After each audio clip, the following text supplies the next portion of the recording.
প্রিয় ভিউয়ার্স, আসসালামু আলাইকুম। আশা করি আল্লাহর রহমতে সকলেই ভালো আছেন। আমিও ভালো আছি আলহামদুলিল্লাহ। দেখেন, এটি আমার বাইকুনুরের আঙ্গুরের চারাগুলো কত সুন্দর, হেলদি, সতেজ। তো অনেক গাছেই মুকুল আছে, এই যে দেখেন, এই ফুল আছে। তো আসলে ফুলগুলা না রাখাই ভালো, গাছের কমে যাবে। এই যে দেখেন ফুল। তো আসলে গাছগুলা আলহামদুলিল্লাহ, এই যে চারাগুলা আলহামদুলিল্লাহ অনেক সতেজ এবং হেলদি, খুবই সুন্দর মাশাল্লাহ। তো এই যে দেখেন, এগুলো আমার বাইকুনুরের আঙ্গুরের চারা।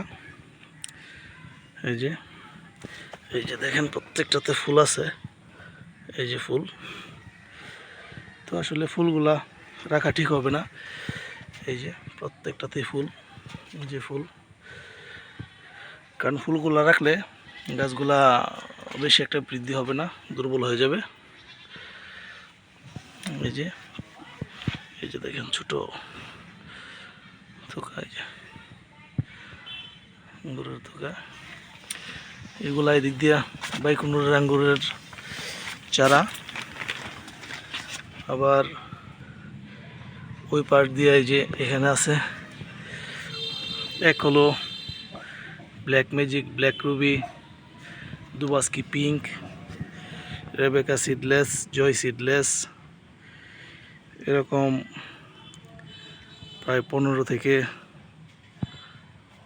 20টি আঙ্গুরের জাত আছে। যে দেখেন, এগুলা চোখ ফুটে বের হইতেছে। ওই যে ওই পাশেও আছে। ধন্যবাদ সকলকে। আসসালামু আলাইকুম।